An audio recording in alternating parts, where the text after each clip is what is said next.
1943 жыл соғыстың ең қызған шағы. Темір жол бекеті күн сайын адамға толатын. Біреулер майданнан хат күтіп, біреулер ауылына қайтудың жолын іздеп. Біреулер азық-түлікке талон алып, біреулер жай ғана жылынатын орын іздеп жүретін. Қыс болмаса да ауада суық бар еді. Бұл суық ауа райынан емес, адамның ішіндегі үрейден еді. Айжан станция маңындағы 3-ші бағанаға жақындап келіп тоқтады. Қолында қоңыр дорба, ішінде председательге апарып берген қағаздарының көшірмелері. Ол қағаздарды аудан орталығына жеткізіп, енді ауылына қайтпақ. Айжанның көзі алыстағы жолға қадалды. Мақсат арбамен келуі керек. Бірақ ол әлі жоқ. Айжан ішінен тістеніп. Осы мақсаттың да жүрісі. Бір айтсаң бір сөз. Бір уәде берсе 2 сағат кешігет деп қойды. Ол бір сәт өзіне өзі. Бірақ адам ғой. Бәлкім бірдеңе болып қалған шығар, деп ақтапты алды. Айжанның қолы еріксіз мойнындағы орамалын қыса түсті. Қанша мықты болғысы келсе де, жан дүниесі әлсіз еді. Себебі ол жалғыз болатын. Әкесі соғыста өлген. Анасы өткен жылы сүзектен қайтқан. Ал өзі күйеуі Ғалымжанға күйеуге тигелі 2 жыл өтсе де, балалы бола алмады. Ел ішінде Айжан бедеу шығар деген сыбырлар жүретін. Ол сыбырларды естіген сайын жүрегі қан жылайтын. Бірақ сыртқа білдірмейтін. Сол кезде оның артынан біреу жүгіріп келіп, қолын созды. «Әпке, бір тиын берші, балаға сүт алып берейін». Айжан жалт бұрылды. Қарсы алдында жап-жас, сұлу қаратары қыздыр. Үстіндегі көйлегі жұқа, шашы ұзын, көзі қарақаттай мөлдір. Бірден байқалды. Сыған қызы. Айжанның бойын ашу билеп кетті. «Тағы да сендер ме? Қалай шашаттыңдар? Мен өзім колхозшымын. Қайдағы арқыт дейін? Өзімде сұрап тұрым керек шығар тамаққа». Қыздың қолы төмен түсті. Бірақ ол кетпеді. «Ашуланба әпке», деді ол жұмсағынмен. «Мен жұмыс істер едім. Бірақ мені ешкім жұмыс қалмайды». Айжан мырс етті. «Адамдар мені көрсе болды. Сыған деп бірден күдіктенеді. Қалтамызды күзетейік дегендей. Бәрі мені ұры сияқты көреді». Айжан сәл тыныштала түсті. Қыз бір сәт үнсіз қалды да, кенет әлде бір ауыр шындықты айтқысы келгендей болды. «Менің күйеуім орыс еді», деді ол ақырын. 3 ай бұрын оған қара қағаз келді. Айжанның жүрегі дір ете қалды. «Сонда жәрдемақысын неге рәсімдемейсің?» деді ол. Қыздың көзі жасаурады. «Маған ешкім көмектеспейді. Қайда барсам да қуып шығады. Күйеуімнің шешесі қара қағаз келген күн-ақ, кет үйден, сен сығансың, бізге керексізсің» деді. Айжан бір сәт үнсіз қалды. Ол бұл сезімді білетін. Жетімдік, тастандылық.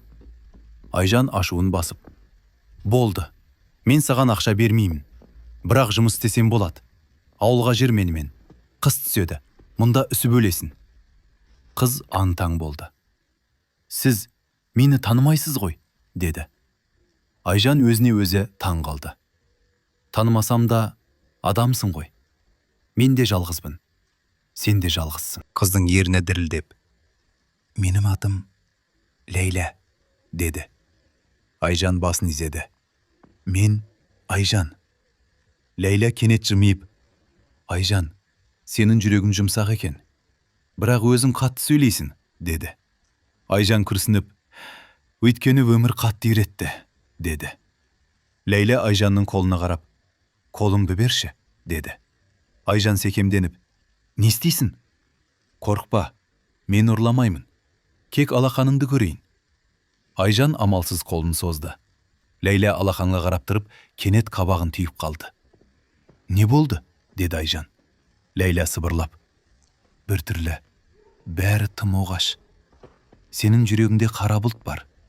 Бірақ ол бұлттың ар жағында күн бар». Айжан мысқылмен күлді. «Сен балашасың ба?» Лейла басын изеді. «Әжем үйреткен».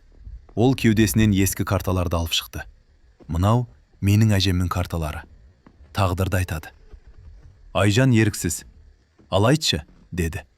Лейла карталарды ұсынды. 3 карта суыр. Айжан суырды. Лейла ұзақ қарап отырды. «Сенің күйеуің болады», деді ол. 3 балаң болады». Айжанның жүрегі шімете қалды.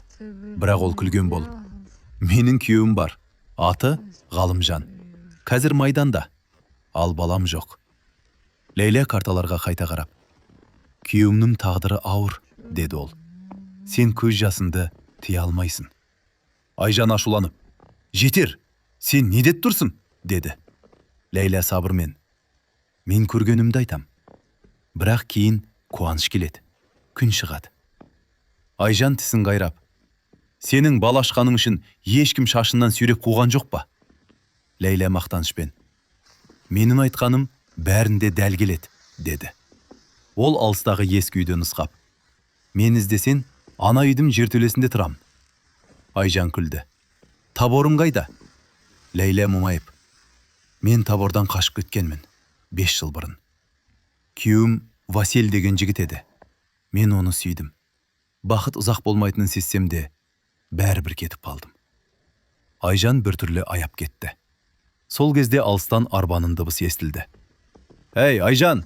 деп Мақсаттың дауысы шықты. Айжан тез бұрылып, Ләйләнің қолынан ұстап. «Жүр, ауылға барамыз», деді. Ләйлә бір сәт кідірді, сосын ақырын ғана. «Жүрейін», деді. Айжан өзіне өзі. «Мен не істеп барамын? Бөтен адамды ауылға алып кетем», деп ойлады. Бірақ жүрегі дұрыс істеп тұрсым, деп тұрды. Мақсат арбаны тоқтатып, Айжанға қарады. «Бұл кім?» деді ол қабағын түйіп. Айжан тез жауап берді. «Бұл Ләйлә. Оның үйі жоқ, туысы жоқ. Күйеуінен айырылған». Мақсат мырс етті. Тағы бір сыған. Жолда ұрлап кетпесін». Айжан ашуланып. «Мақсат, ұялмайсың ба? Ол адам. Оның күйеуі Мәскеу түбінде қаза тапқан». Ләйлә тыныш қана. «4-ші танк бригадасында», деді. Мақсаттың түрі өзгеріп кетті. «Кегі?» деді ол дереу. «Кузьмина», деді Ләйлә. «Күйеуімнің тегі?» деді Мақсат. «Кузьмин, бізде фамилия бірдей», деді Ләйлә. Мақсат аң-таң болып қалды. «Сенің күйеуің Кузьмин бе?» деді ол. Ләйлә көзін көтеріп. «Сіз оны танисыз ба?» Мақсат күрсінді. «Танимын. Жақты жігіт еді. Мен де сол бригадада болдым. Бірақ мені комиссовать етті. Аяғым ақсайды. Басында ауыра береді». Ләйлә оның басына қарап. «Сенің басында нүктелер бар. Сол жерлерді уқалау керек», деді. Мақсат еріксіз күлді. «Сен тым ақылдысың. Жарайды, жүріңдер», деді. Арба сықырлап, ауылға қарай ұзақ жолға түсті. Күздің желі сүйектен өтеді. Жол бойы сарғайған жапырақтар ұшып, кей жерлерде жаңбырдан қалған лай су жылтырап жатты. Айжан арбаның шетінде үнсіз отыр. Қолындағы дорбасын қысып ұстап алған. Ал Ләйлә болса, үнсіз, бірақ жан жағына мұқият қарап келеді. Әр дыбысты тыңдап, әр бұтаққа көз тастайды. Мақсат болса тізгінде тартып отырып, анда-санда артқа бұрылып, Ләйләға күдікпен қарап қояды. «Айжан, сен мына қызды қайдан таптың?» деді ол бір уақытта. Айжан ауыр күрсінді. «Станцияда отыр едім, жылап тұр. Үйі жоқ. Қыс түссе қатып қалады. Адам ғой Мақсат», деді. Мақсат қабағын түйді. «Адам екенін білем, бірақ сығанның сығаны бар. Ертең ауылда бірдеңе жоғалса, кім жауап береді?» деді. Айжан ашуланып. «Бірдеңе жоғалса, мен жауап берем», деді. Ләйлә үндемеді. Бірақ көзінің қиығымен Айжанға бір сәт қарап қойды. Ол бұл сөзді жүрегімен қабылдағандай болды. Айжанның үйі ауылға кіргенде күн еңкейіп қалған еді. Үйлердің төбесінен түтін шығып, иттер үріп, тауықтар қораға кіріп жатқан уақыт. Айжан өз үйіне жеткенде есікті ашып кірді. Үйдің іші қарапайым. Пеш бар, бір бөлме. Төменде ескі кілем. Үстелде нан турайтын тақтай. Керезе алдында сарғайған гүл. Айжан Ләйләға қарап. «Міне, үйім осы. Байлық жоқ, бірақ жылы», деді. Ләйлә айналасына қарап. «Жылы екен, тыныш екен», деді. Айжан от жағып шайнек қойды. «Ертең сені жұмысқа орналастырам. Бірақ бәрі менің мойнымда болады. Сондықтан өзімді дұрыс ұста», деді. Ләйлә басын изеді. «Мен ұрлық жасамаймын. Менің әжем ұрлықты жек көретін. Бірақ адамдар бізді бәрібір ұры көреді», деді. Айжан оның даусындағы мұңды сезді. «Жарайды, Енді отыр, шай іш, деді. Ләйлә шайға қарап, мен көптен бері осылай жылы шай ішпеппін, деді. Айжан оның қолына қарап қалды. Саусақтары жұқа, бірақ жарықшақтанып кеткен, тырнағы да сынған. Бұл қыздың өмірі жеңіл болмағаны анық еді. Ертеңіне таң атпай, Айжан Ләйләні ертіп селсебетке қарай шықты. Сәбит иманлы, қатал адам, бірақ әділ. Ауылда оны сыйлайтындар да, қорқатындар да көп. Айжан есікті қағып кірді. «Кір, Айжан», деді председатель. «Қалада не жаңалық?» «Бәрі жақсы, жолдас председатель», деді Айжан. «Бірақ менде бір өтініш бар». Сәбит иманлы орындыққа сүйене түсті. «Айта ғой». Айжан бірден. «Бізде асханаға аспаз жоқ қой. Танька кеткеннен бері сіз де қиналып жүрсіз. Мен бір қызды алып келдім, жұмысқа алсақ деймін», деді. Сәбит иманлы қабағын түйді. «Қандай қыз?» Айжан есіктің сыртында күтіп тұрған Ләйләні шақырды. Ләйлә кірді. Басын төмен түсіріп, үнсіз тұр. Сәбит иманлы оны бір қарап шықты да бірден. «Бұл сыған ғой», деді. Айжан батыл сөйледі. «Иә, бірақ ол да адам. Күйеуі Мәскеу түбінде қаза тапқан. Үйі жоқ, туысы жоқ. Қыс түссе, өліп қалады». Сәбит иманлы қолын сілтеді. «Сенің басын ауған ба, Айжан? Маған сығанды жұмысқа келдің бе?» Айжан ашуланып. «Сыған болса не болыпты? Ол да жесір. Оның күйеуі біздің солдат. Ал біз оған көмектеспесек, кім көмектеседі?» Сәбит иманлы күрсінді. «Айжан, тіліңді тарта сөйле. Мына сөзің үшін сен де соттап жіберуге болады». Айжан бір сәт тынышталды. «Сәбит иманлы, өтінем, кек қыстан шықсын.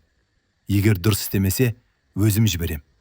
Бірақ қазір далаға тастауға болмайды». Сәбит иманлы ұзақ ойланып отырды. Сосын: «Жарайды, сенің жауапкершілігіңмен. Ертеңнен бастап асханаға шықсын», деді. Айжан қуанып кетті. Ләйлә көзін көтеріп: «Рахмет», деді сыбырлап. Ләйлә асханаға келгенде, ауыл әйелдері бірден үрке қарады. Гүлзира деген бір әйел: «Мынау бізге неге келді? Ертең қазан ошақты ұрлақ кетпесін», деп сыбырлады.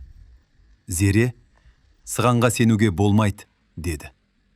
Ләйлә бәрін естіп тұрды, бірақ үндемеді. Ол бірден іске кірісті. Күні бойы ас әзірледі. Картоп ас, ұн ас, ет жоқтың қасы. Бірақ Ләйлә шөптің, дәннің, кепкен нанның өзін түрлендіріп жіберді. Кешке қарай әйелдер тамақтан дәм татқанда, бәрі таң қалды. «Мынау қалай? Жай ғана тары мен су ғой, бірақ дәмі керемет», деп тамсанды.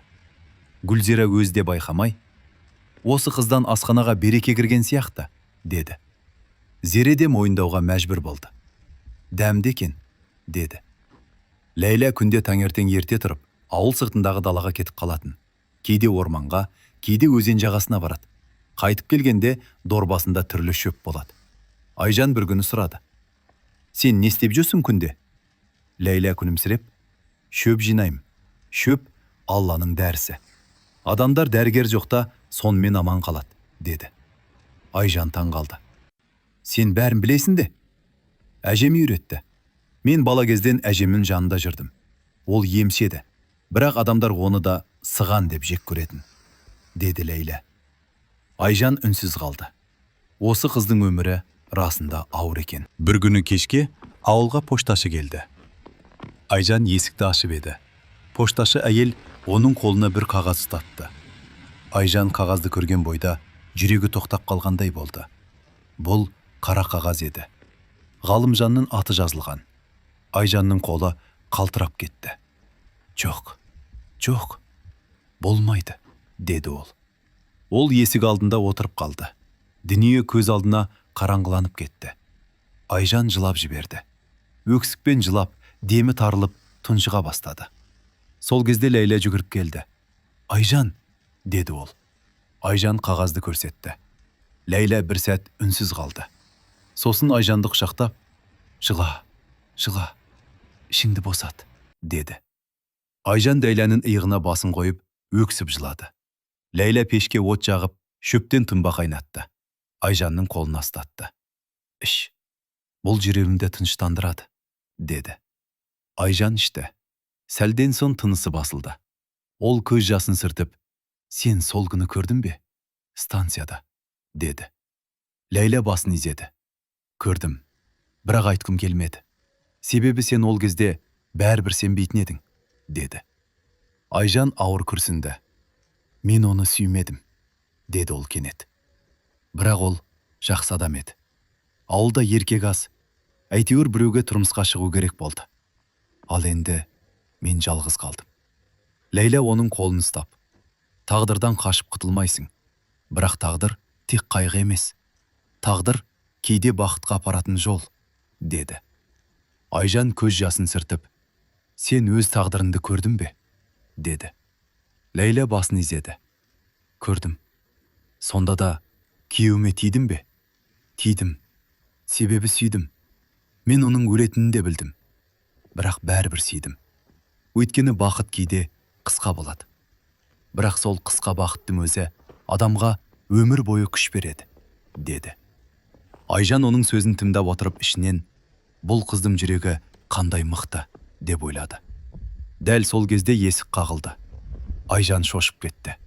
Есікті ашса, Мақсат тұр. Бірақ бүгін оның түрі өзгеше. Әдетте ол Ләйләні «кір қожалақ» деп мазақтайтын.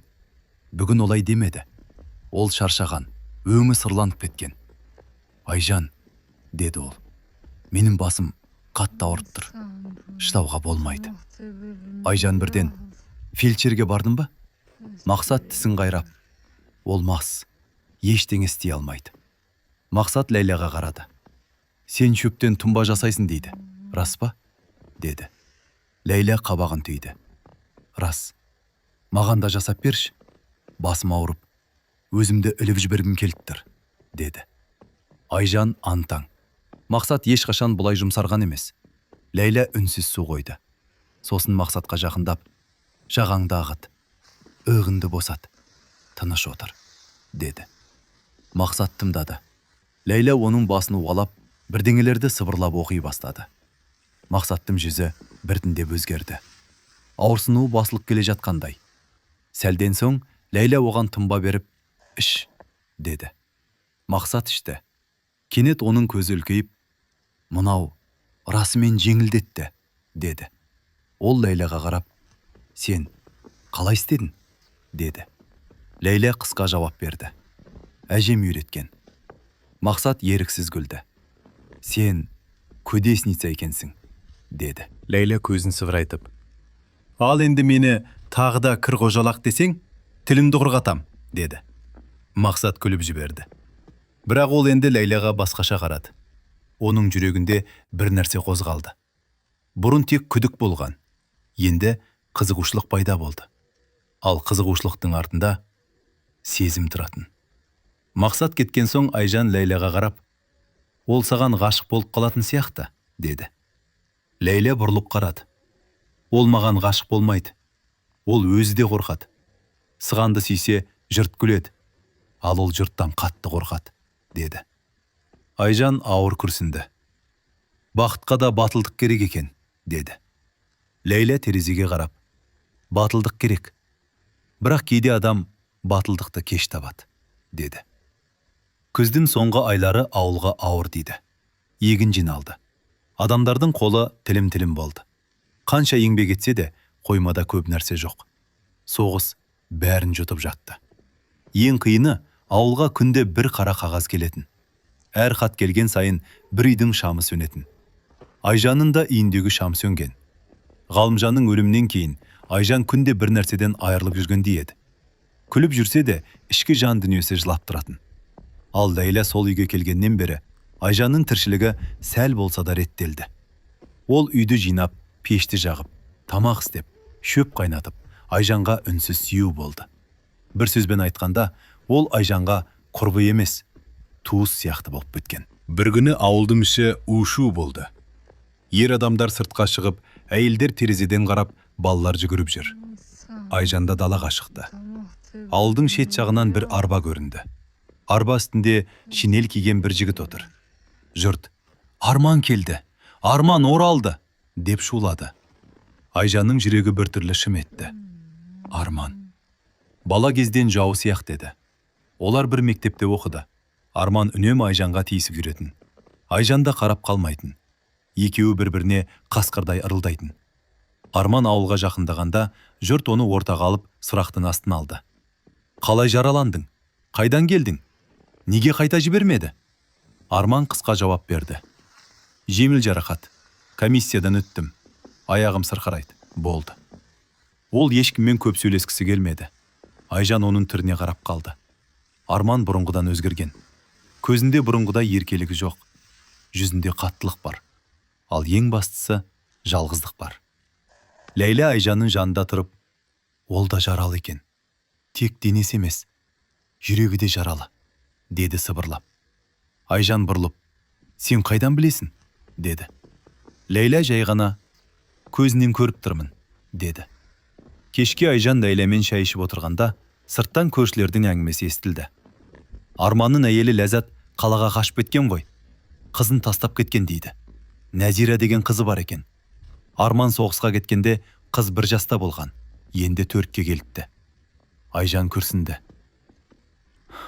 Әйел болып, баласын тастап кеткені қалай? Деді. Ләйля үнсіз қалды. Сосын бір түрлі дауыспен, кей әйелдің жүрегі тас болады, деді. Айжан терезеге қарап отырып, ал кей әйелдің жүрегі тас болмаса да, өмір оны тас қылып жібереді, деді. Ләйля Айжанға қарап, сенің жүрегің тас емес, сенің жүрегің жаралы, деді. Айжан үндемеді. Арман ауылға келгеннен кейін көп ұзамай тағы бір жаңалық тарады. Арманның әке-шешесі Болат Нұрғалиұлы мен Валентина Ғазиза қызы Қазанғаға кетіпті. Кіші қыздары ауырып қалған екен. Ауыл адамдары, Арман енді қызымен жалғыз қалды, деп сөйледі. Айжан бұл әңгімені естіген сайын ішінен бір түрлі сезім туатын. Бір жағынан маған бәрібір дегісі келеді. Екінші жағынан аяныш пайда болады. Себебі Айжан жалғыздықтың не екенін біледі. Бір күні Арманды ауданға шақырды. Сол күні Нәзира ауырып қалды. Арман қызын көтеріп алып сельсоветке келді. Сәбит Иманұлына қарап, жолдас председатель, не істеймін? Қалаға ауырып тұрған баланы сүйреп апара алмаймын, деді. Айжан сол жерде отырған. Ол бірден, мен қарай тұрайын, деді. Арман оған бір қарады да қабағын түйді. Ол Айжанды әлде ұнатпайтын сияқты. Арман председательге қарап, сіз қарап тұра аласыз ба? Немесе әйеліміз? Кешке келем, деді. Сәбит Иманұлы қолын бірақ сілтеді. Қалдыр, өзім 5 баланы өсірдім. Сенің бір қызыңды қарай алмаймын ба? Деді. Арман ештеңе демей, қызын қалдырып шығып кетті. Ал Айжан Нәзираға қарап қалды. Қыздың көзі мөлдір, жүзінде қорқыныш бар. Ол Айжанға бөтен адамға қарағандай қарады. Айжан еңкейіп, қорықпа, мен сені ренжітпеймін, деді. Нәзира үнсіз тұрды. Айжан оған қолын созды. Нәзира кішкентай қолын берді. Сол сәтте Айжанның жүрегі шым етті. Кешке дейін Айжан Нәзирамен бірге отырды. Ол қызға ботқа берді, шай ішкізді, ойыншық тауып берді. Нәзира бірте-бірте үйрене бастады. Айжан оның шашын сипап, сенің анаң қайда? Деп сұрады. Нәзира иығын көтерді. Білмеймін, деді сыбырлап. Айжанның көзіне жас келді. Егер Айжан бала көтере алғанда, оның да осындай қыз болар ма еді? Айжан ішінен, Алла маған бала бермеді. Бірақ міне, бір баланы алдыма әкеліп отыр, деп ойлады. Келесі күні Айжан далаға шыққанда, трактордың кабинасында Нәзира отырғанын көрерді. Тракторды Арман айдап келеді. Айжан қолын бұлғады. Арман тракторын тоқтатып, кабинадан басын шығарды. Не керек? Деді ол суық. Айжан батыл сөйледі. Нәзира менде болсын, сен жұмыс істей бер, деді. Арман бір сәт ойланып қалды. Сосын трактордан түсіп, қызын көтеріп жерге қойды. Ұялып тұрғандай. Нәзира, сені жақсы көретінін айтты. Егер сен қарап отырсаң, мен қарсы емеспін, деді. Айжан таң қалды. Арманның дауысы жұмсарған. Бұл бұрынғы Арман емес еді. Айжан Нәзираны қолынан ұстап, жүр жаным, деді. Нәзира Айжанға қарап, Айжан апа, деді. Сол сөз Айжанның жүрегін қақ айырғандай болды. Бір күні Арман жұмысқа шықпады. Нәзира да келмеді. Ләйля, бар, бірдеңе болған сияқты. менің ішім сезіп тұр деді. Айжан дереу Арманның үйіне барды. Үйге кірсе, Арман қыздың төсегінің қасында отыр. Қолында шүберек. Қыздың маңдайына қойып жатыр. Айжан қорқып, «Не болды?» деді. Арманның көзі қорқынышқа толы. «Қызуы түспей жатыр. Фельдшер мас. Ояту мүмкін емес» деді. Айжан дереу сыртқа шықты. «Мен қазір Ләйләні алып келем» деді. Ләйлә келді. Ол қыздың маңдайын ұстап көрді. «Қызуы қатты» деді. Ол шөптен тұнба қайнатты Арманға. «Қыздың денесін сүрт, суды жылы қыл. Мен тұнбаны дайындайын» деді. Арман үнсіз орындады. Түн бойы 3 адам, Айжан, Ләйлә, Арман, Нәзираның жанында отырды. Арман шаршап, көзі ілініп кеткенде, Айжан оның үстіне көрпе жапты. Арман оянып, «Мен өзім» деп еді. Айжан, «Тыныш, сен де адамсың, шаршадың, ұйықта» деді. Арман алғаш рет Айжанға басқа көзбен қарады. Таң ата Нәзираның қызуы түсті. Ләйлә шаршап, «Бәрі жақсы болады, мен кетем». Ал Айжан, «Сен оларға керек болып тұрсың» деді. Айжан шаршағанын сезген жоқ. Үйге қараса, бәрі шашылған. Ыдыс аяқ кір, шаң қалың. Айжан өзінен өзі іске кірісті. Шөлік пен Нәзира ұйықтап жатқанда, ол үйді жинады. Ыдысты жуды, еденді сүртті, киімді жуып, іліп қойды. Кейін ботқа пісірді. Ләйлә сүт алып келді. Айжан ботқаны дастарханға қойды. Арман оянғанда, үйдің тап-таза екенін көріп, «Жинамауың керек еді» деді. Айжан ашуланып, «Рахмет деудің орнына, сендер шошқадай өмір сүресіңдер. Балаң шаң жұтып жатыр. Киімін қашан жудың соң көреді». Арман үндемеді. Сосын қысқа ғана, «Рахмет» деді. Айжан күрсінді. «Сен қаласаң да, қаламасаң да, атанан келгенше мен сендерге көмектесем. Өзіңді ойламасаң да, балаңды ойла» деді. Арман ауыр дем алды. «Ақша төлеймін» деді. Айжан күлді. «Қайдағы ақша? Бірақ үйге еркектің көмегі керек. 3 жыл күйеусізбін. Үйдің бәрі қирап жатыр. Сарайды жөндеп берсең болды» деді. Арман қысқа жауап берді. «Жақсы, 2 ай». 2 ай бойы Айжан Нәзираға қарады. Ал Арман Айжанның үйіне көмектесті. Сарайды жөндеді. Шатырдың ағуын жапты. Су тасып берді. Шөп шапты. Қораны түседі. Айжан алғаш рет үйінде ер адамның қолы тигенін көрді. Ол өзін қауіпсіз сезінді. Бірақ бұл сезімнен өзі қорықты. «Мен не істеп жүрмін? Бұл Арман ғой. Бала кезден жауым» деп ойлады. Көп ұзамай Арманның ата-анасы оралды. Нәзираны қайтадан өздері алып қалды. Айжан босақ қалды. Үйдің іші тыныш. Тым тыныш. Ал ауылда басқа өзгеріс болды. Арман енді қыдыруға кірісті. Үйге әйел іздеп жүрмін деп, ауыл қыздарына көз салатын болды. Ләйлә мұны көріп күлетін. Ал Айжан өзінен өзі шошыды. Ол қызғанып жүреді. Өзіне өзі, «Мен кімді қызғанып жүрмін? Мені бала кезден жек көрген адамды ма?» деп ұрсатын. Бірақ жүрек тыңдамайды. Айжан кейде алыстан қарап тұратын. Арман бір қызды құшақтап тұрса, Айжанның жүрегі ауыратын. Ал Арман Айжанға қарамайтын.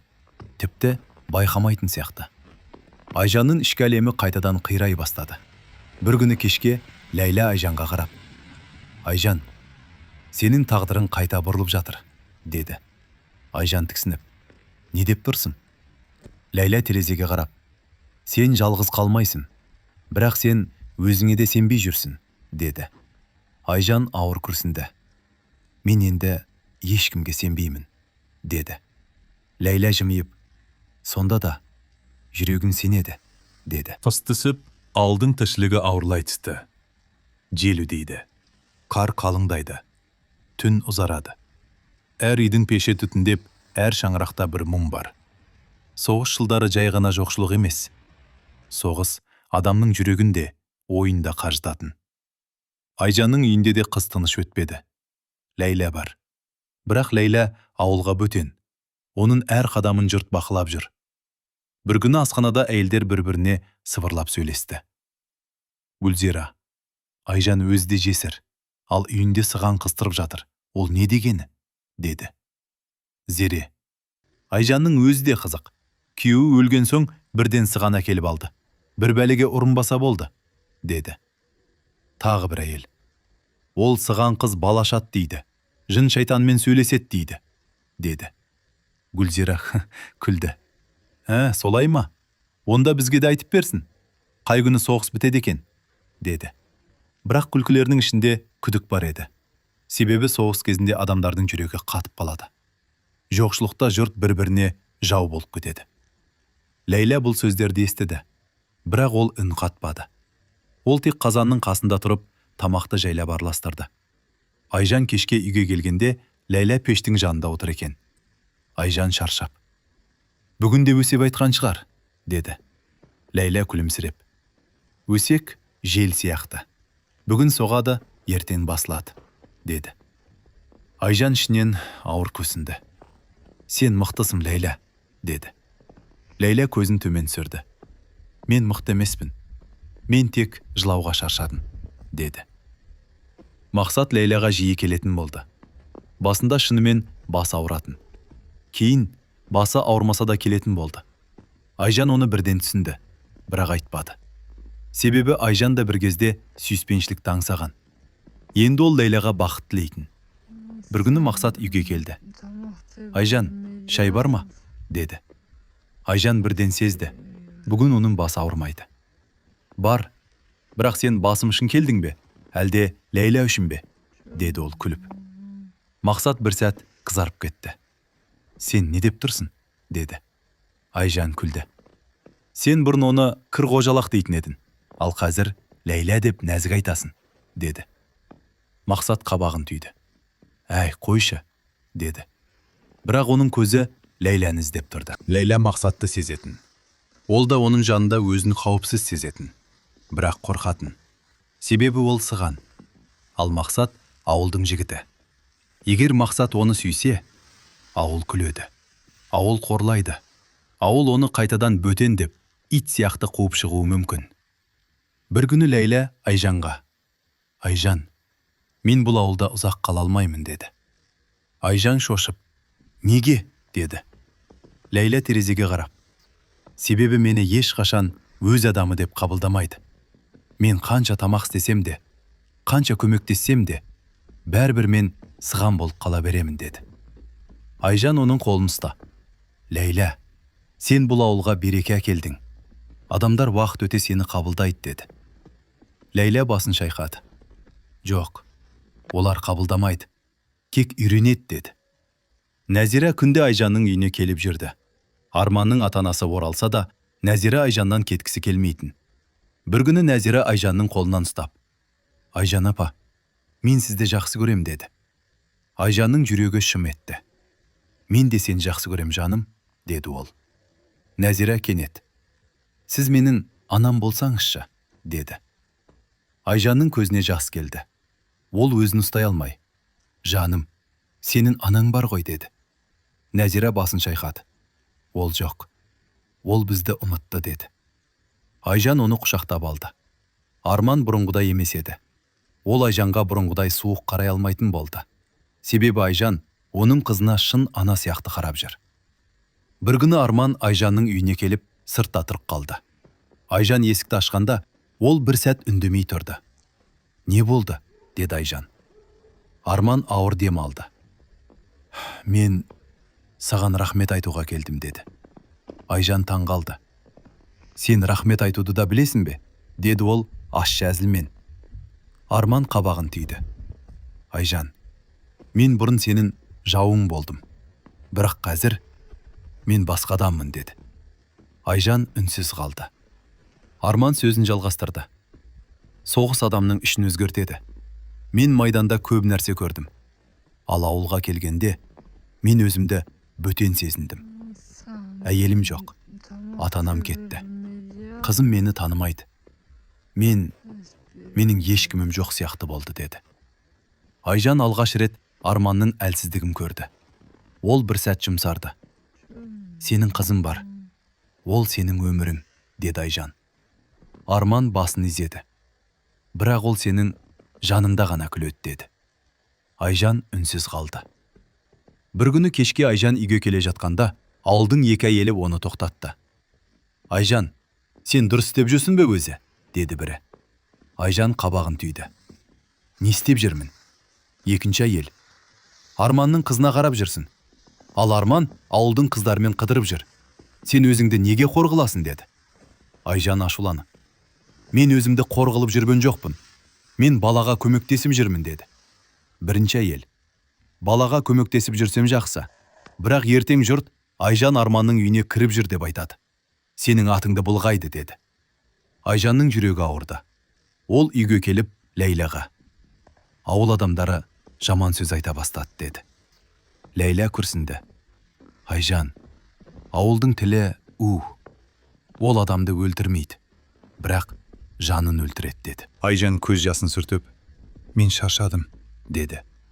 Ләйлә оның қолын ұстап, шаршасаң да тоқтама. Сен тоқтасаң, сенің жүрегің өледі, деді. Бір күні Мақсат кешке тағы келді. Бұл жолы оның түрі өзгеше. Ол үнсіз отырды да, кенет Ләйләға қарап, Ләйлә, мен саған бір сөз айтайын, деді. Айжан бірден түсінді. Ол орнынан тұрып, мен сыртқа шығып келейін, деді. Ләйлә шошып, Айжан, керек емес. Айжан жымиып, керек, сен де әйелсің, сенің де жүрегің бар, деді. Айжан сыртқа шықты. Үйдің ішінде үнсіздік қалды. Сәлден соң Мақсаттың дауысы естілді. Мен сені ұнатып қалдым, деді ол. Ләйлә үнсіз қалды. Мақсат сөзін жалғастырды. Басында мен сенен қорықтым. Сығансың деп, ұрысым деп. Бірақ сен бәрін дәлелдедің. Сен менің басымды емдедің. Сен асханаға береке әкелдің. Сен Айжанға тірек болдың. Мен сенсіз өмірімді елестете алмай қалдым, деді. Ләйлә ақырын ғана. Ал ауыл ше? Ауыл күледі ғой. Сенің бетіңе күледі, деді. Мақсат қатты айтты. Ауылдың сөзі мен үшін маңызды емес. Маған сен маңыздысың. Ләйлә бір сәт үнсіз қалды. Сосын көзінен жас шықты. Мен қорқан, деді ол. Мақсат оның қолын ұстап, қорықпа. Мен сені қорғаймын, деді. Айжан далада тұрды. Қар сытырлап жатыр. Аспанда жұлдыз көп. Айжан ішінен, Ләйлә бақытты болсын. Менің бақыттым жоқ болса да, біреудің бақытына себеп болайын, деп ойлады. Бірақ дәл сол сәтте Айжан өз жүрегінің ішінде бір шындықты сезді. Ол Арманды ойлаттыр еді. Арманның да жалғыз екен. Арманның да жүрегі жаралы екен. Айжан өзіне өзі. Жоқ, болмайды. Ол менің жауым. Ол мені бала кезден жек көрді, деп қайталай берді. Бірақ жүрек бәрібір тыңдамады. Қыс қысып, ауылдың іші тынышталудың орнына тіпті ауырлап кетті. Қар қалың, жол жабық. Адамдар үйінен сирек шығады. Ал үйде отырған адам көп ойлайды. Көп ойлаған адам көп күдіктенеді. Күдік көбейген жерде өсесек көбейеді. Бір күні асханада әйелдер тағы да сыбырласа бастады. Гүлзира қолын жая сөйлеп отыр. Айжанның үйінде сыған тұрып жатыр. Ал өзі Арманның үйіне кіріп шығады. Бұл не деген сұмдық? Зере, Айжан жесір ғой. Жесірге бәрі болады дейді. Бірақ ол да ұятын білсін, деді. Тағы бір әйел. Арман болса, ауылдың қыздарымен қыдырып жүр. Айжан соған қарап, баласын бағып жүр. Өзі ақымақ қой, деді. Гүлзира, ол ақымақ емес. Ол Арманды жақсы көріп жүр. Көрмейсіңдер ме? Деді. Осы сөзден кейін әйелдер ду күліп жіберді. Айжан Арманды жақсы көреді? Мынау енді қызық болды, деп күлді. Ал дәл сол сәтте асхананың есігі ашылып, ішке Ләйлә кіріп келді. Ол бәрін естіп қалды. Әйелдер бірден үнсіз қалды. Ләйлә қазанның қасына барып, ештеңе болмағандай жұмысын істей берді. Бірақ оның қолы дірілдеп тұрды. Кешке үйге келгенде Ләйлә үнсіз отырды. Айжан оның түрінен бәрін түсінді. Тағы да өсек пе? Деді Айжан. Ләйлә көзін көтермей. Ие, деді. Айжан ашуланып. Олардан шаршадым. Адамдар неге осындай? Соғыс кезінде бір-біріне сүйеу болудың орнына бір-бірін жейді, деді. Ләйлә ақырын ғана. Айжан, сен оларға ашуланба. Олар да қорқып жүр. Қорыққан адам жаман болады, деді. Айжан көз жасын сүртті. Бірақ сен де адамсың ғой. Сен де ауыртады ғой, деді. Ләйлә күлімсірегендей болды. Ауыртады. Бірақ мен үйренгенмін, деді. Нәзира Айжанның үйіне күнде келетін. Бір күні ол Айжанның етегінен ұстап, «Анашым», деп қалды. Айжанның жүрегі тоқтап қалғандай болды. «Не дедің?» деді Айжан. Нәзира ұялғандай болып, «Анашым», деді тағы. Айжан оны құшақтап алды. Көзінен жас шықты. Ләйлә бұл көріністі көріп, бір сәт үнсіз қалды. Сосын жай ғана, «Міне, Алла саған баланы осылай берді», деді. Айжан жылап, «Бірақ ол менің балам емес», деді. Ләйлә оның қолын ұстап, «Баланы туған емес, баққан ана болады», деді. Дәл сол күні кешке Арман Айжанның үйіне келді. Ол есікті қағып кірді, көзі ашулы. Айжан шошып, «Не болды?» деді. Арман тісін қайрап, «Нәзира, саған ана депті дейді», деді. Айжан үнсіз қалды. Арман қаттырақ сөйледі. «Сен оған не айттың? Сен оны менің қолымнан тартып алмақсың ба?» деді. Айжан ашуланып, «Мен тартып алып жатқан жоқпын.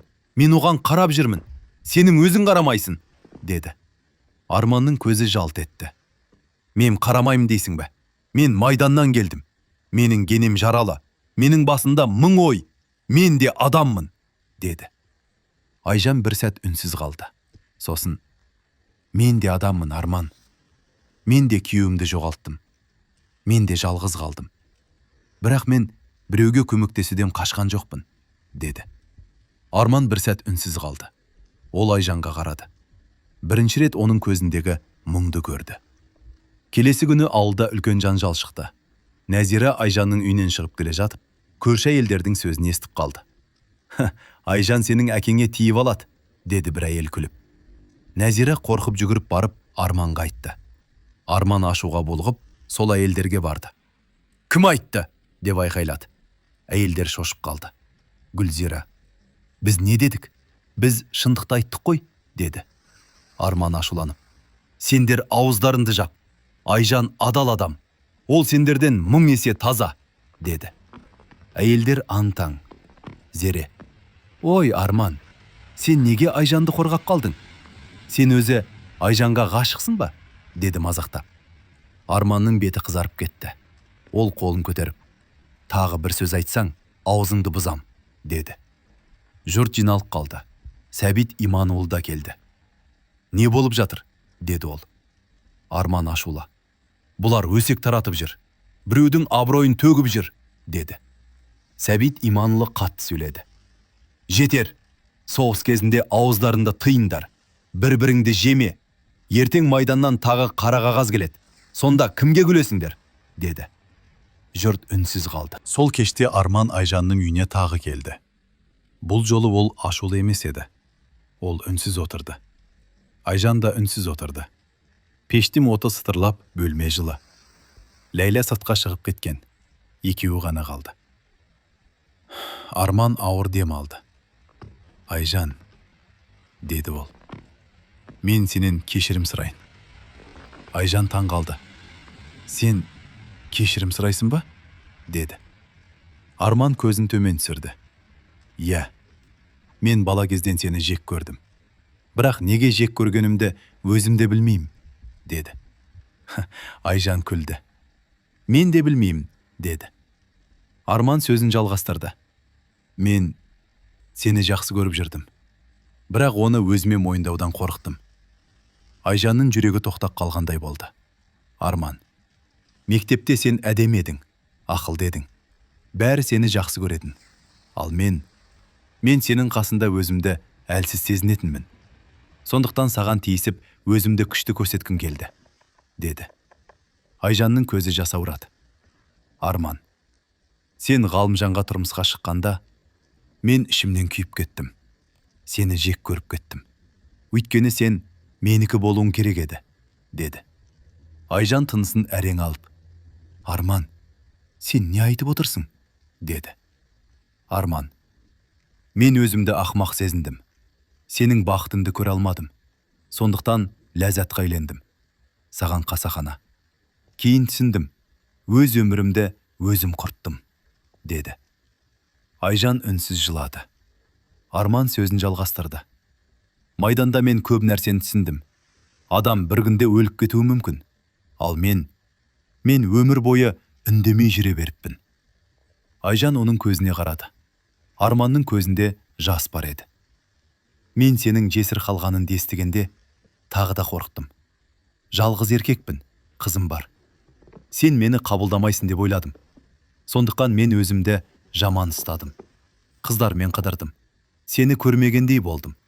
Өйткені өзіңнен ұялдым, деді. Айжан ақырын: ал қазір неге келдің? деді. Арман тынысын алып: себебі мен сені енді жоғалтқым келмейді, деді. Айжан үнсіз қалды. Жүрегі қатты соғып тұр. Арман: бірақ сен мені кешіресің бе? деді. Айжан көз жасын сүртіп: мен білмеймін, деді. Арман басын изеді: мен де білмеймін. Бірақ мен сені жақсы көрем, Айжан, деді. Ол орнынан тұрып есікке қарай жүрді. Есіктен шығарда артына бұрылып: ертең мен трезвый болам.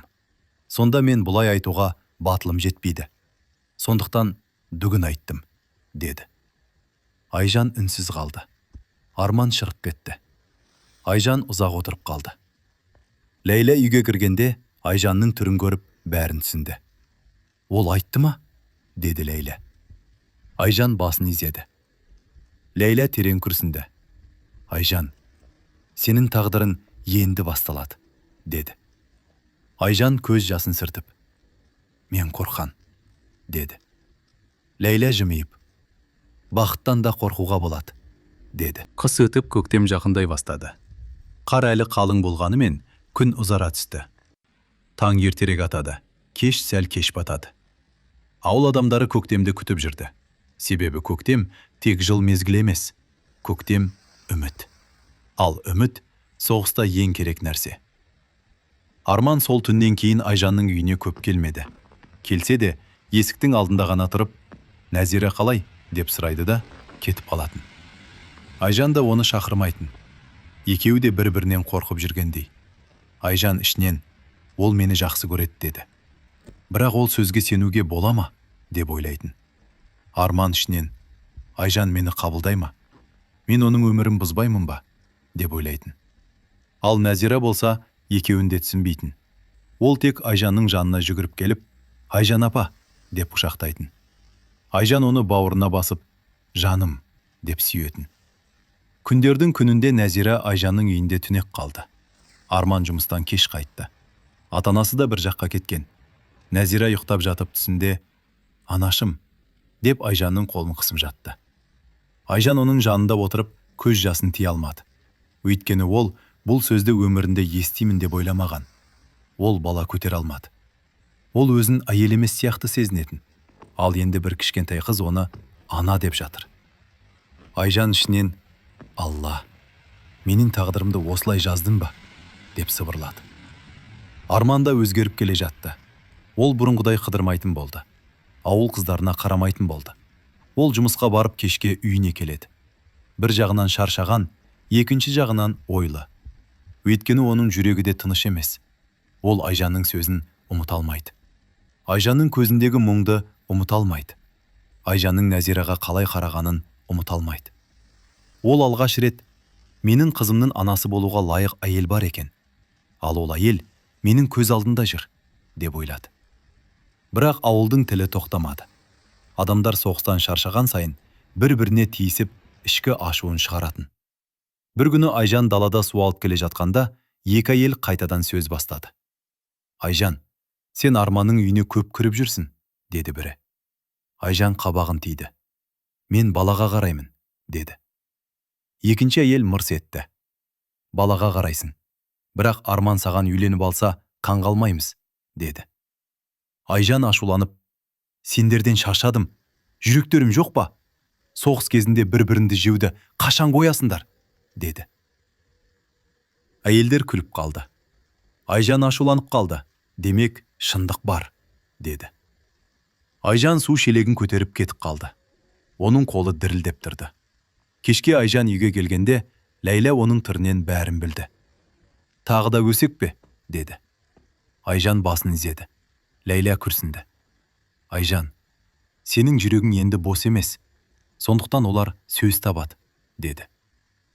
Айжан ашуланып, «Менің жүрегім бос емес дейсің бе? Мен өзім де түсінбеймін», деді. Ләйлә жай ғана, «Түсінесің, тек уақыт керек», деді. Ал Мақсат болса, Ләйләға деген сезімін жасыра алмайтын болды. Ол асханаға да жиі келіп, Ләйләға көмектесетін. Қазан көтеріп береді, отын жарады, су тасиды. Әйелдер бұны көріп, «Мақсат сыранға ғашық болып қалды», деп күліп жүрді. Бірақ Мақсат бұған мән бермеді. Бір күні ол кешке Айжанның үйіне келді. Ләйлә пештің жанында отыр. Айжан да үйде. Мақсат бірден, «Айжан, сен куә бол. Мен Ләйләға ұсыныс айтам», деді. Айжан таң қалды. «Қазір ме?» деді. Мақсат басын изеді. «Қазір. Ертең кеш болуы мүмкін», деді. Ол Ләйләға қарап, «Ләйлә, мен сені әйелім қылғым келеді. Маған тұрмысқа шық», деді. Ләйлә бір сәт үнсіз қалды. Оның көзі жасаурап кетті. Айжан жүрегімен сезді. Ләйлә иә дегісі келеді, бірақ қорқынышы бар. Ләйлә ақырын, «Ауыл не дейді?» деді. Мақсат қатты сөйледі. «Маған ауылдың сөзі керек емес, маған сен керексің», деді. Ләйлә басын төмен түсірді. «Сен мені кейін тастап кетпейсің бе? Бір күні үй алып, мен сығанға үйленіппін» деді. Мақсат оның қолын ұсты. «Мен еркекпін. Менің сөзім сөз. Мен сені қорғаймын. Мен сені тастамаймын», деді. Ләйлә көз жасын сүртті. Сосын ақырын ғана, «Жақсы», деді. Айжан жымиып көзінен жас шықты. «Бақытты болыңдар», деді ол. Көктемде майданнан хаттар жиі келе бастады.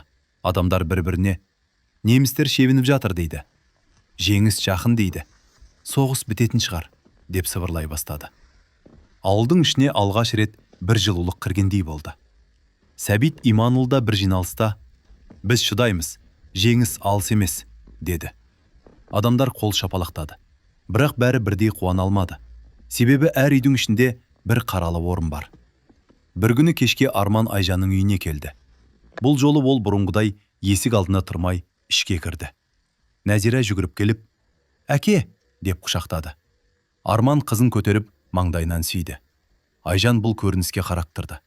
Арман Айжанға қарады. «Айжан», деді ол. Айжан тыныш. «Иә?» Арман ауыр дем алды. «Мен саған сол күні айтқан сөзімді қайтарып алмаймын. Мен сені жақсы көрем», деді. Айжанның жүрегі қатты соқты. Арман сөзін жалғастырды. «Мен саған бірден үйленейін демеймін. Мен сенің жүрегіңді жаралағым келмейді. Мен сенің өміріңді бұзғым келмейді. Бірақ мен сенің жаныңда болғым келеді. Нәзира да сені жақсы көреді. Ол сені анасы сияқты көреді. Ал мен де сені сондай көрем», деді. Айжан көз жасын тия алмады. «Арман, сен кеше ғана басқа қыздармен жүрдің ғой», деді. Арман басын төмен түсірді. «Иә, мен ақымақ болдым. Мен өзімді жоғалттым. Бірақ сен бізге келгенде үйімізге жылу кірді. Мен сол жылуды енді жоғалтқым келмейді», деді. Айжан үнсіз қалды. Сосын жай ғана, «Мен қорқам», деді. Арман бір қадам жақындады. «Мен де қорқам. Бірақ қорыққан адам бақыттан қашып кетеді. Ал мен қашқым келмейді», деді. Айжан Арманның көзіне қарады. Ол көзде өтірік жоқ еді. Соғыс адамды өтірік айтудан да шаршатады. Айжан ақын, «Мен сені бірден сүйіп кетпеймін», деді. Арман басын изеді. «Мен оны сұрамаймын. Маған сенің қасында болуға рұқсат бер», деді. Айжан үнсіз басын изеді. Сол сәтте Арман алғаш рет күлімсіреді. Бұл күлімсіреу Айжанның жүрегіне жылу берді. Арман кеткен соң Ләйлә Айжанға қарап, «Айжан, сенің жүрегің қайта тірілді», деді. Айжан көз жасын сүртті. Мен әлде қорқам», деді. Ләйлә жымиып, «Сен қорқсан да жүрегің тірі. Ал тірі жүрек бақыт табады», деді. Көктем келді. Қар еріп, жердің беті лай болды. Жолда су, аспанда құстар, Ал адамдардың ішінде үміт. Соғыс әлі бітпесе де, жұрт бір нәрсені сезіп жүрді. Бір үлкен жаңалық жақындап келе жатыр. Ауылда әр үй күнде радио тыңдайтын. Радио жоқ үй көшіге баратын. Кешке адамдар бір үйге жиналып, үнсіз отырып тыңдайтын. Кейде біреу жылап жіберетін. Кейде біреу «Алла, кек соғыс бітсе екен» деп сыбырлайтын. Айжан да солай жүрді. Ол бір жағынан жеңісті күтеді. Екінші жағынан жүрегінде мұң бар. Өйткені ол жеңіс келсе де, Ғалымжан қайтып келмейді. Мақсат Ләйләға үйленем деп шешкен соң, ауылда тағы да өсек көбейді. Бірақ бұл жолы өсек бұрынғыдай күшті болмады. Себебі Ләйлә өзін дәлелдеп қойған. Асханаға береке кіргізген. Адамдардың ішін жылытып жүрген. Көп әйелдер. Ол сыған болса да, жүрегі таза екен деп айтатын болды. Ал Мақсат болса, ауылдың сөзінен қорықпайтын. Ол бір күні Сәбит Иманұлына барып, «Мен Ләйләға үйленем, тойға рұқсат беріңіз» деді. Сәбит Иманұлы күрсінді. «Мақсат, сен ойланып алдың ба?» деді. Мақсат: «Ойландым. Мен оны сүйем. Ол мені емдеді. Ол менің өмірімді өзгертті» деді. Сәбит Иманұлы ұзақ қарап тұрды. Сосын: «Жарайды. Бірақ халықтың сөзін тыңдама. Еркек болсан, өз сөзінде тұр» деді. Мақсат басын изеді. «Тұрам» деді. Көп ұзамай бүкіл ел күткен күн келді. Ауылға біреу жүгіріп келіп айқайлады: «Жегіс, жегіс! Соғыс бітті!» Адамдар алғашында сенбей қалды. Сосын радио қосылды. Радиодан дауыс шықты. Жеңіс жарияланды. Ауылдың іші бірден өзгеріп кетті. Біреулер жылады, біреулер күлді. Біреулер жерге отырып алып үнсіз қалды. Бұл қуаныш пен қайғының араласқан күні еді. Өйткені жеңіс бәріне бірдей бақыт әкелмейді. Сәбит Иманұлы ауылдың ортасына адамдарды жинады. Үлкен қазан көтерілді. Асханадағы Ләйлә күні бойы тамақ істеді. Мақсат отын тасып жүр. Бекжан гармон алып келді. Ауыл адамдары ән айтты. Біреулер биледі. Біреулер «Енді бәрі жақсы болады» деді. Айжан да сол жерде отырды. Бірақ ол күле алмады. Ол Ләйләға қарап қуанды. Ләйлә бақыт деді. Мақсаттың жанында күліп жүр. Ал Айжан ішінен өзін бос сезінді. Ол дастарханға отырғанда бір қызық болды. Кездейсоқтықпен Айжанның жанына Арман келіп отырды. Ал екінші жағында Ләйлә отыр. Ол Мақсатпен сыбырлап сөйлесіп отыр. Айжан Ләйләға қарап: «Міне, Ләйләнің жүрегі жібіді» деп ойлады. Сол сәтте Мақсат орнынан тұрды. Ол стаканын көтеріп, даусын қатты шығарды. «Жолдастар, бүгін бізде тағы бір қуанышты себеп бар» деді. «Қандай себеп? Айта ғой» деп шулады. Бекжан: «Созба Мақсат» деді. Мақсат демін алып: «Мен бәріңіз еститіндей айтам. Мен Ләйләмен үйленемін» деді. Жұрт ду ете қалды. «Ой, құтты болсын, бақытты болыңдар. Жарайсың Мақсат» деп шулады. Адамдар Ләйләға қарап бас изеді. Ләйлә ұялып, бірақ бақытты күліп отырды. Айжан оған қарап көзінен жас шықты. Ол қуаныштан жылап тұрды. Бірақ оның ішінде тағы бір сезім бар еді. Жалғыздық. Мереке жалғасып жатқанда Айжан өзін артық сезінді. Бұл мерекеде бәрі біреуді күтеді. Біреу күйеуін күтеді, біреу ұлын күтеді, біреу ағасын күтеді. Ал Айжан ешкімді күтпейді. Ғалымжан келмейді. Оның досы Ләйлә бақытты. Мақсатқа қарап отыр. Ал Айжанның жанында тек үнсіз Арман отыр. Арман да үнсіз. Ол да ойлы. Айжан бір кезде орнынан ақырын тұрды. Ешкімге білдірмей үйіне қарай кетіп қалды. Үйге кіргенде пештің жанында су тұр екен. Суы сәл жылы. Айжан суық суды жалғыз көретін. Ол тез жуынды. Сосын сүлгіге оранып, шашын сыртып отырғанда есік тарс ашылды. Босағада Арман тұр. Бірақ ол трезве емес еді. Оның жүзі қызарып кеткен. Көзінде батылдық бар. Айжан шошып: «Кет әрі, жоғал!» деп айқайлады. Ол ас үй мен бөлменің арасындағы пердені ұстап, денесін жауып тұрды. Арман қолын көтеріп: «Айжан, қорықпа. Мен саған тимеймін. Тек айтатын сөзім бар», деді. Айжан ашулы: «Не айтасың?» деді. Арман бір қадам жақындады. «Ертең мен трезвей болам. Сонда мен мұндай сөз айтуға батылым жетпейді. Сондықтан бүгін айтуым керек, деді. Айжан үнсіз қалды. Арман сөзін бастады. Арман Айжанға жақындады. Айжан, маған рұқсат берші. Мен сенің жанында болайын, деді. Айжан ақырын ғана. Сен қателесесің. Мен Ләйлә үшін қуаныштымын, деді. Арман басын изеді. Иә, бірақ сен жалғыз қалудан қорқасың. Айжан, сенің жүрегің жылы. Сен менің қызымды құтқардың. Сен менің үйіме жылу әкелдің. Мен сенсіз өмірімді елестете алмаймын. Арман бір қадам жақындады. Айжан оның көзіне қарады. Сол көзде өтірік жоқ еді. Арман оны сүйді. Айжанның үстіндегі сүлгі түсіп кетті. Бірақ Айжан оны көтермеді. Ол ішінен, егер ол мені басқа қыздар сияқты тастап кетсе де, бәрібір. Бір түн болса да, мен бақытты болам деп ойлады.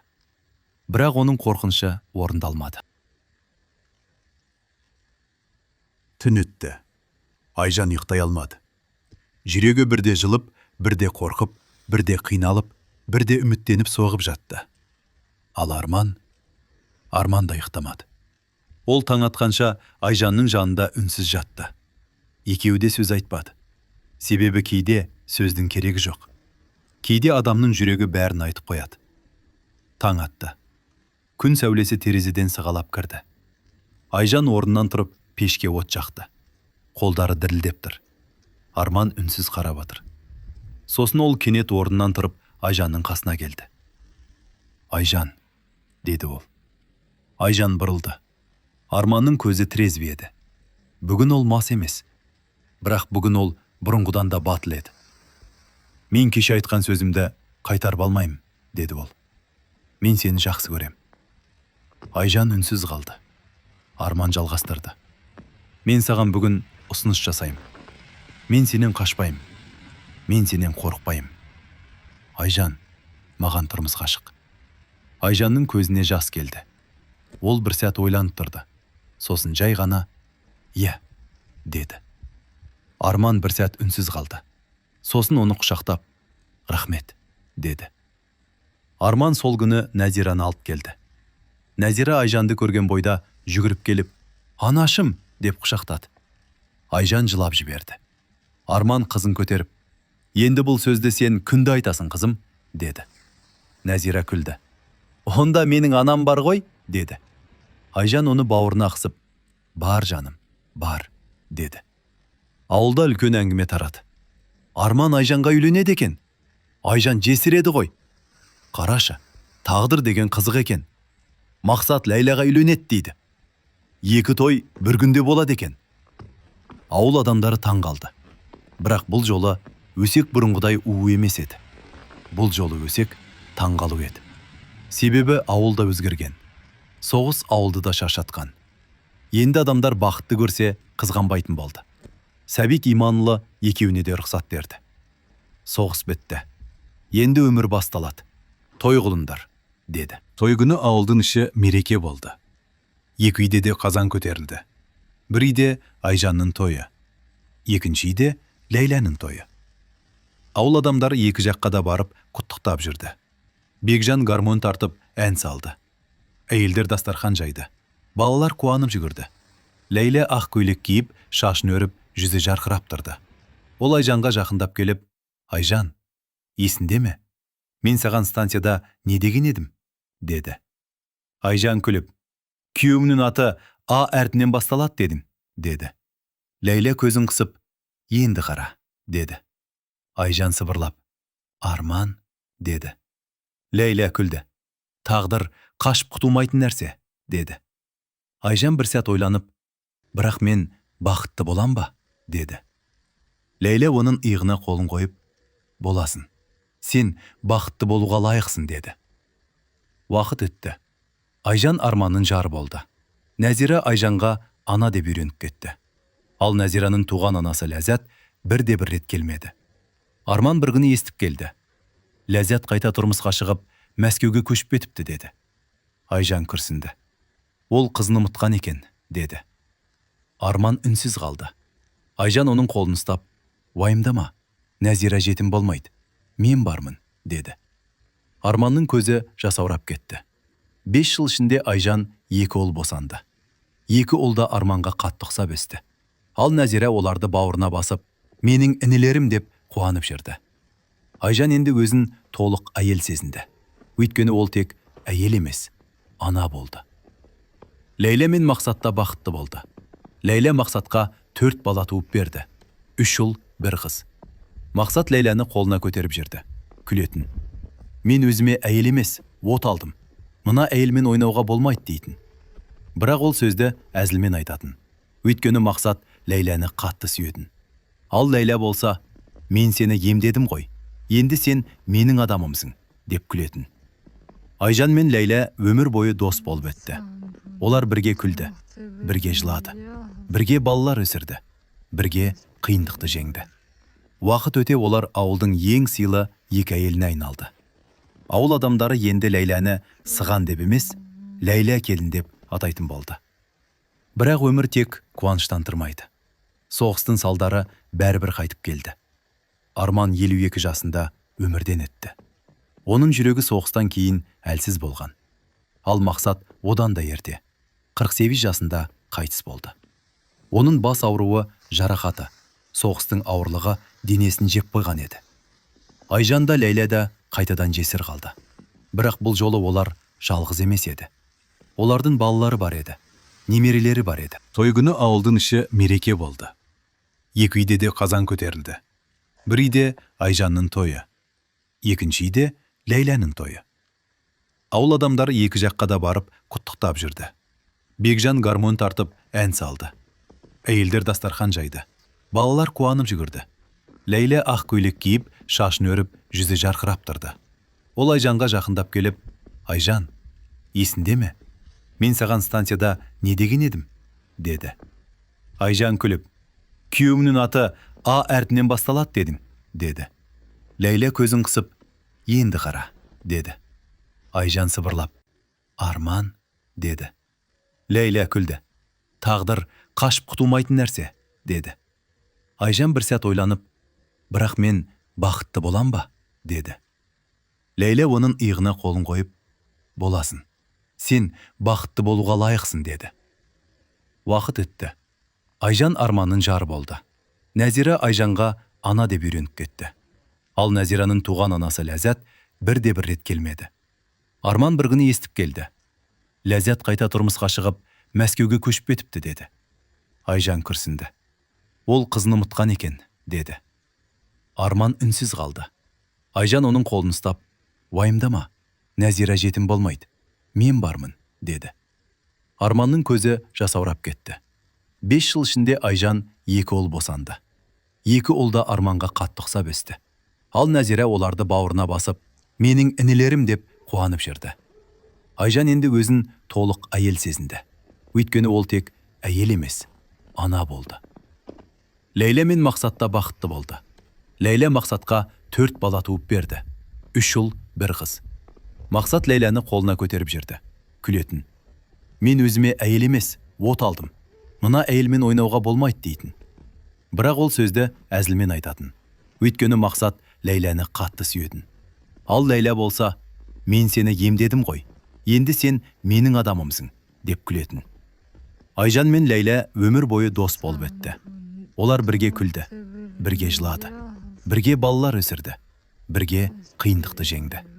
Уақыт өте олар ауылдың ең сыйлы 2 әйеліне айналды.